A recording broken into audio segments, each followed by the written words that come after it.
you. Okay, so we're going to cap off this round with a little bit longer talk from the guy who a few months ago became the 5th person on the planet to be hooked up to this homemade artificial pancreas known as OpenAPS.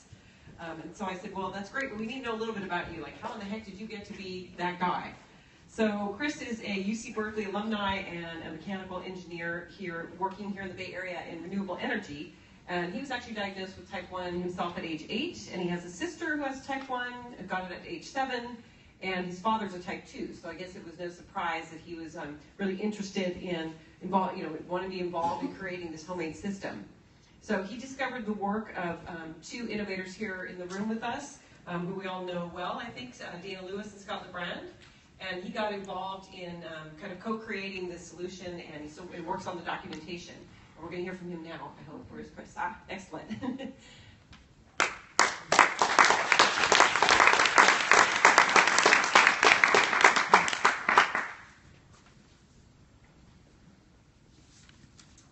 have a laser pointer too.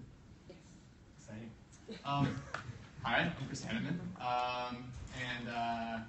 As Amy mentioned here, I am not the creator of OpenAPS. Those people are in the crowd here, Scott and Dana. And Ben West there, really the architects behind this. But I'm kind of representative of someone who came in a little later, but is definitely involved, and so maybe a slightly different perspective. So what is OpenAPS? It is an artificial pancreas system, sort of. In reality, it's really a toolkit, and it's kind of the missing API for our diabetes devices. We've talked a lot about interoperability and open data access. Some people, much smarter than I, figured out how to get this open data access a little bit earlier than the manufacturers might have wanted to give it to us. And so this is a tool set that enables us to talk with our diabetes devices, our CGMs, and our pumps, and provides that API to both access the data and control those devices. It's community maintained. The source code is all available online. As you can see there, it's up on GitHub. The source code, the documentation, and the support, much of our time is actually spent in chat rooms, public chat rooms, completely viewable and searchable by all of you, helping other people figure out exactly what the system is, how it works, and how to navigate their way through it. What the toolset really does is it empowers the users to acquire a more complete picture of their data from their devices that they're using, and as well as, and this is kind of the thing you're here about, create an artificial pancreas system, an insulin-only artificial pancreas system. And that's what I have in my hand right here. This is the control system for it. And so what does that look like? This is mine, and mine doesn't necessarily look like let's say, 5 or 6 other people in the room who have one on them right now. They're all slightly different. But in basics, it's an insulin pump. Right now we're using old Medtronic ones. CGM. A Raspberry Pi, which is just a small, really cheap computer running a Linux operating system in the software. And the CareLink stick. And this here is the key. This is really how we do all of our communication with the pump. And that's really where the openness of the tool set is coming from. This little dongle that I'm sure many of you who had Medtronic pumps throughout years ago probably, actually has a lot of power to it. And discovering that power is the key. You also see here the very common pill with Night Scout, and the fact that I took this image when my blood sugar was low. So we have the hardware here. Now, what are we doing software-wise? The paradigm that we're working under is really kind of a 3-stage paradigm. And each one of these is actually a self-contained piece of kit on its own, and each one builds on the last. So we really start with monitor, and this is honestly what drove the development of this from the beginning. It wasn't somebody who wanted to create an artificial pancreas. It was someone who wanted to be able to actually see into their device and understand what it was doing, and feel like they had a safer device because they could understand it. And so the monitor section is really using the code to pull all the settings, all the status, the historical data, what the pump's done, and then be able to visualize this data with that, get an understanding of it. And for many people, this is the stopping point. You have a better visualization that you've created or that you've modified, and you feel that you're better able to monitor exactly what's going on with your diabetes devices. But for some, you want to go a little further. And this is what everyone who has diabetes is doing anyways in some form. You're predicting your future. You're trying to figure out what your blood sugar is going to be 5, 15, 30 minutes from now, 4 hours from now.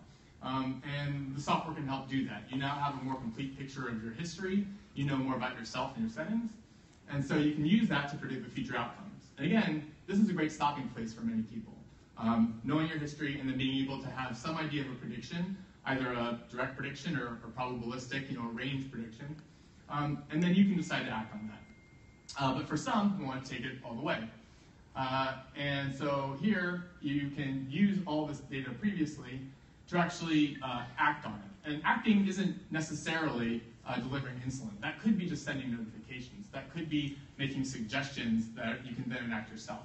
But taking it all the way to what we consider an artificial pancreas is actually issuing pump commands. And then, of course, checking for the receipt by the pump. So if you do the full monitor, predict, control, you are actually having it so that you pull in all the data, make an assessment of that data, and then send a command to the pump to deliver or to not deliver insulin. Both are very valid. There could be very good reasons. So, of course, safety. This is going to be this is of course the big topic, and Stacy talked a lot about this, and it's very valuable. But it comes in many different forms, and some of them are in the software themselves, and some of them are in their push to the project. So, like I said, those stages, building and testing them in stages is very important. Not trying to jump all the way to the third stage before you're satisfied with the first two. If the data that you're seeing when you're monitoring doesn't look like the data that you put into your pump, it's probably not a good time to start trying to build an artificial pancreas out of it. Use of temp basals and not boluses. This is kind of a technical thing, but if you get stuck in a loop in software and it's telling your pump to deliver a bolus, it will continue to tell your pump to deliver a bolus. If you get caught in a loop and it's delivering a temp basal, it can't set another temp basal because you're already basaling. So just some simple checks there. Where we can, we implement redundant limits. So we can put limits in the software, but there's always a chance that we have an error in the software. But if you can put a limit on the pump as well, then you have two places where that limit exists. Limit the amount of insulin you can deliver in your software, but also the pump will force it so it can't go over that. We never rely on connectivity. This doesn't need a web connection, nor you to be near it for it to work. So if I walked away from this, if I left this here today and walked away, my diabetes treatment would continue as if I never had the artificial pancreas before. I don't rely on this to do anything in the future. I assume that I could just lose it. Fail fast and fail safe. That means that if something looks wrong in the loop stops. And again, you just continue on with your diabetes treatment. It doesn't try to make any guesses about that. It knows it's safe. Algorithms being diabetes smart, that really refers to it shouldn't be doing anything that you couldn't do on your own. If you had all that data in front of you and enough time, you should be able to calculate the basal that the artificial pancreas wants to set. It shouldn't have some black box crazy algorithm that you don't understand, and so that in turn you start thinking, oh, well, it knows better than me. It probably doesn't know better than you, so you should be able to understand that algorithm. And then this keeping things public, being vigilant in the community. I said it's open source. That means there's many eyes on this code, which means if there's an issue, if we are having a problem with, say, the date stamps, as many people in this room seem to have fun with, we all see where that's occurring. And it's not just, oh, somebody gave me a piece of software and it's not working all of a sudden. Maybe you don't even know it. But we have eyes on this. And detailed documentation, up to a point. And when I say detailed documentation, I mean we have an online book that's public that you can go to that will tell you exactly how to do most of the steps. It's always a debate, and we always try to figure out exactly how to do this and how far to go. But you can't just go and download the software. You can walk through the steps, and they're explicit, up through about getting to the predict stage. And once you get up to the dosing stage and the control, then you really have to get involved in the community to kind of have others help lead you there. Like all artificial pancreas systems, this one has some limitations. It also has some that are specific to the fact of how we put it together. Insulin uptake and duration, insulin is only so fast, takes a while to start going, goes for a long time. We can't do anything about that. Infusion sites, they can be terrible. You saw pictures earlier.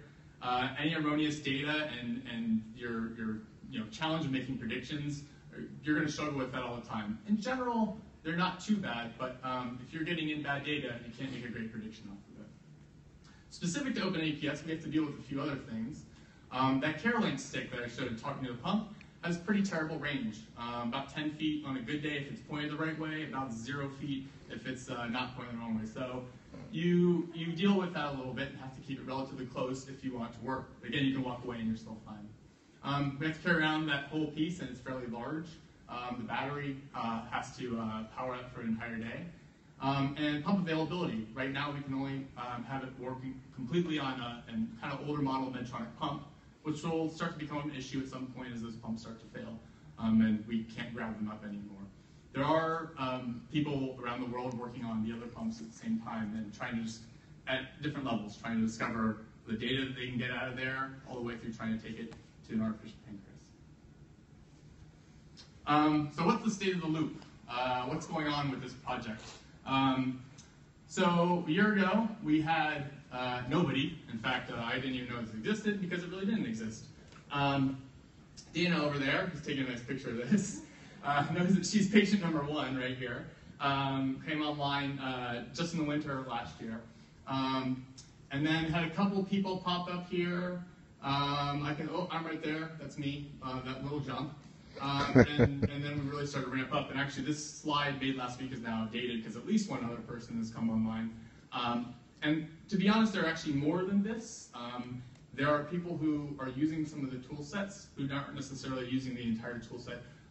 But we have ramped up quite a bit. And a lot of this has to do with documentation, word of mouth, and making it more accessible. We're helping people on the daily come up to at least some level that they want to be at. And again, a lot of them want to stop at monitoring. With that, though, people aren't all using the identical system. People take the core and they make different visualizations. They implement slightly different algorithms that work for their body better. They are trying to use different devices. We can support multiple CGMs.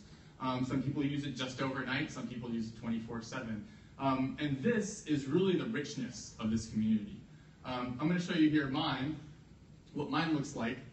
And this is this visualization is Nate's. Nate put a lot of work in this visualization, so I'm going to give him some credit there. And you can see what it's doing. It's graphing out my historical data. It's predicting what my future data is going to be. It's got all of my history here. These are my boluses.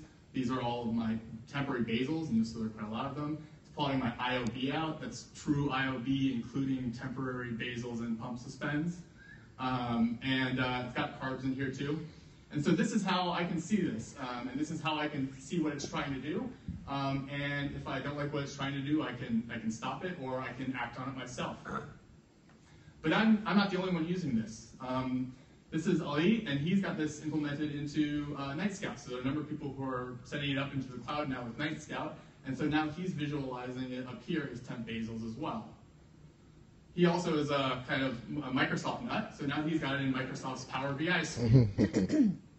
I put mine in Tidepool also for historical purposes, and you can see I confused the hell out of Tidepool the first time they saw this going on.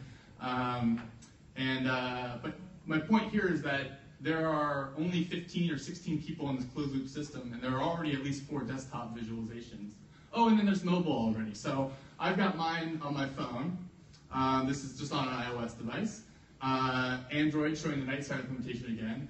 Ali now has his on Windows Phone showing notifications. And this is kind of a key point here. Windows Phone controls about 2% of the US market. You guys can find a device manufacturer who's going to go through the rigmarole to develop something for Windows Phone.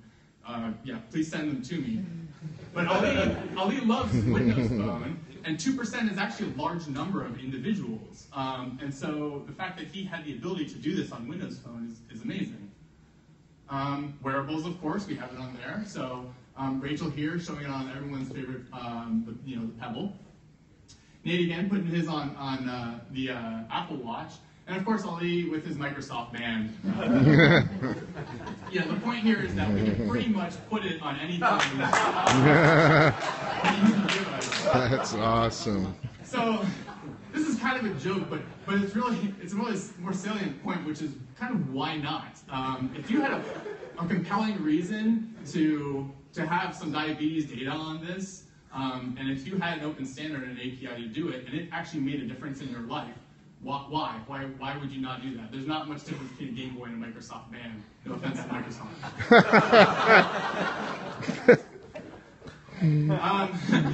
So this all looks cool, but I'm sure you guys want to see some results. And this is always, I'm going to show you my results, which is always a little weird because it's somewhere between like either feeling like you're bragging or feeling like you're being judged. And so there's somewhere in the middle.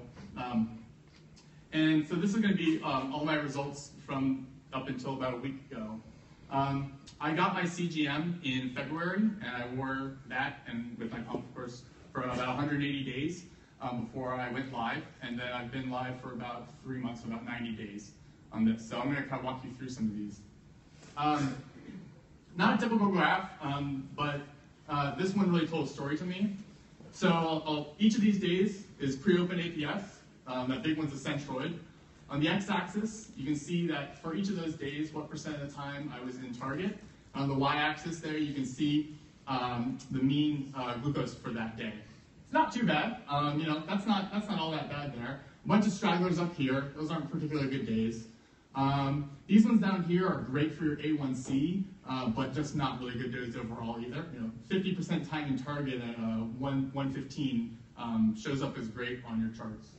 And then there's, these are excellent. There's a little vacancy over here though, but not bad overall. Those are all the days since I went on OpenAPS. And so, only one guy made it over here. There are two that made it over here, and a key part there is that these were days when my infusion set failed on me. And the important thing here is that because I didn't have fatigue from all this time that I was normally spending out of range, I was able to identify that and keep those from becoming those. And you'll also see these no-hitters that are over here. These are awesome days. 100% time in target feels great, I'll tell you that much. So I had a modest increase in my mean glucose, but really a big jump in time in target so far. This is just diving a little bit deeper into that same data. So this is all of the individual glucose readings across all that time. So it's tens of thousands of glucose readings. And you can see what happened here really is I shaved all of this portion off and dumped it right over here in kind of that 90 to 180. A little bit of reduction in the lows, but as I said, this was from day one of going on OpenAPS, and so figuring out exactly where my control ranges have started to tighten that up. So my last 4 weeks, for example, have been even tighter than this. On aggregate, here are my results. Again, that modest reduction is, that's significant, but that's really, 144 is actually not bad to begin with. This here, though, that 13% difference, if you flip it around, that I reduced the time out of target by half, basically, 50% almost. 13% increase is 3 hours every day where I was out of target, but I am now in target. And 3 hours out of target doesn't feel good, as many of you can attest. So it's really just damping lows, higher highs, and significantly improved overnight control. And so I'll show you just a little bit of that. This is from Dexcom Clarity before it stopped working because I upgraded my OS. Yeah, it's George. So you can see here, again, not terrible, but there are times, there's a big scatter here, and you can see I could be a little high there and a little wide right there. And this is really when it works the best. I come in midnight, and I've got a reasonable scatter there, and when I wake up, I am right on in range. Actually, my mornings are extremely boring now. Again, this is the early data, so this is basically what those lows are, but I basically wake up every day, and it's somewhere between 100 and 120 now. It really takes the guesswork out. It's the difference between waking up and immediately having to take action on your diabetes because you either are high and dehydrated, or you are running to get orange juice. And additionally, you see this little time up here. That's me going to the bathroom at 4 a.m. and peeing. This is me sleeping soundly through the night.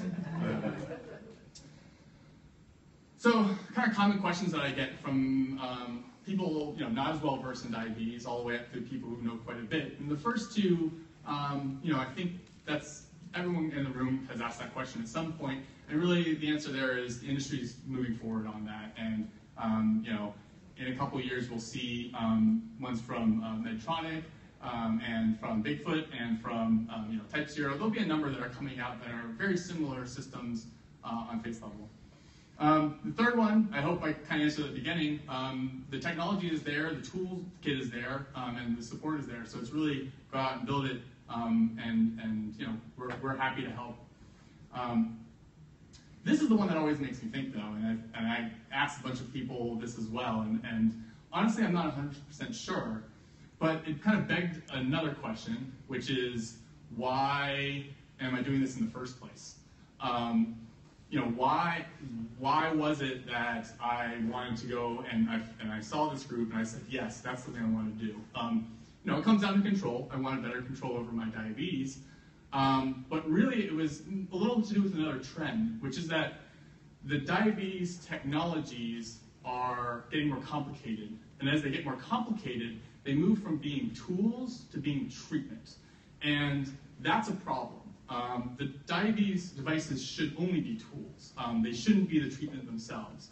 I'm the one who treats my diabetes, and so if I start relying on the buttons, the menus, the algorithms, and the visualizations that a tool is trying to push on me, I start relying less on myself and my own intuition to do that. I just start trusting the bolus wizard that has an incorrect IOB.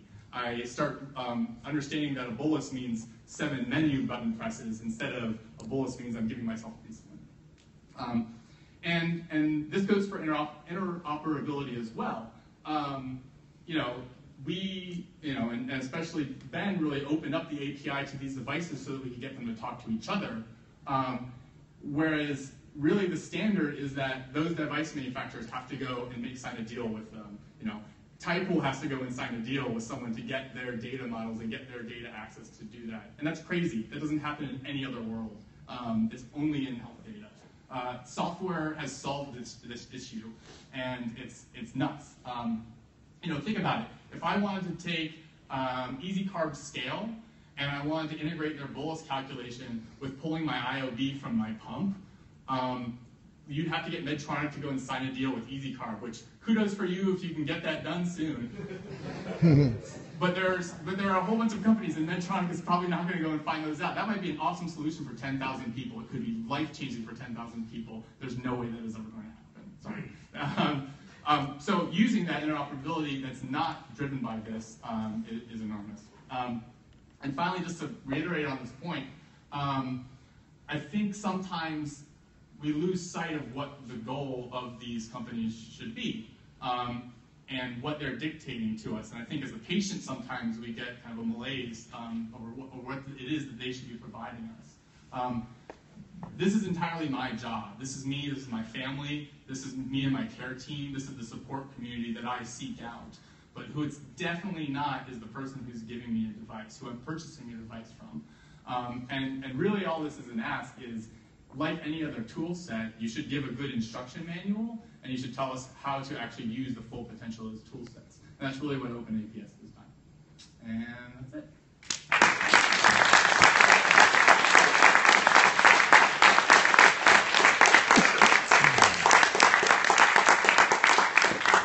Really cool. So we do have time for a couple of questions, and I got a message through the grapevine that Stacy from FDA had another engagement. She did not want us to think that she was skipping out for this portion. She did have her email and phone earlier, and she said she's happy to answer questions and talk about it, and for those who will be around tomorrow, she'll be here again tomorrow. So, questions? So, the work of diabetes is enormous, right? So the point of technology is to make it easier.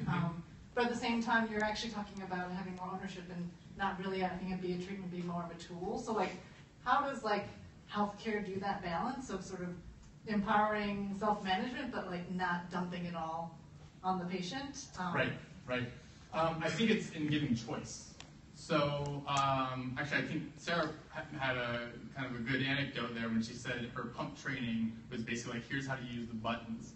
And at that point, you're basically giving something. You say, oh, I don't really know how to use the device. I know how to operate the device, which are two very different things, right?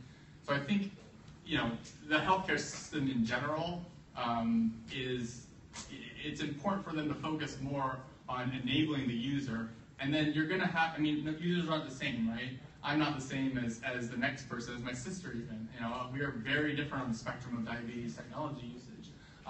And I think it's very important to enable each user to be able to go as deep as they want.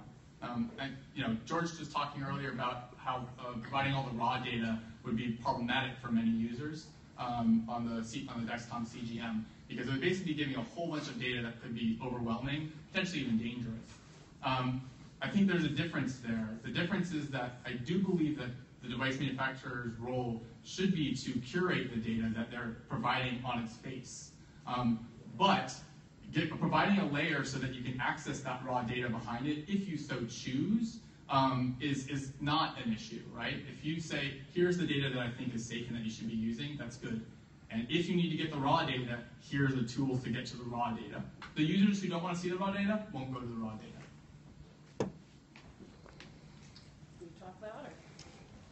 I just talk loud. How did you learn how to trust it? Oh, that's a good question. It's a combination of things. I dug through the code quite a bit with the help of many. So I'm a mechanical engineer by background. I code a little bit, but it's in other languages and for other purposes. So with the help of Nate and Ben and Scott and Dana and many others, really getting in there and getting my hands dirty. And finding bugs and fixing them. Stepping through the monitor predict control also helped quite a bit. You don't just slap it together, close the loop, and say goodbye. Watching what it's doing and figuring out if it's making sense. But as you make changes, as I fiddle with the algorithm that mine uses, I have to learn to trust it again. And so you do that during the day, you figure it out. But there are enough limits on it that even kind of in a worst case scenario, it's not going to push you beyond the bounds of you being able to make up for it. So the worst is I look at it and it's done something I don't really want, and I go eat a small snack. And even if it happens overnight, it doesn't have enough insulin giving power to really do much.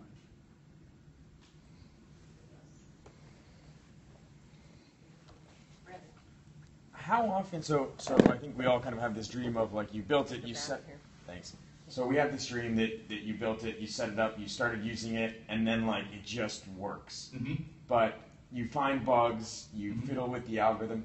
How many times a week or how many times a month are you going into the code and actually making changes?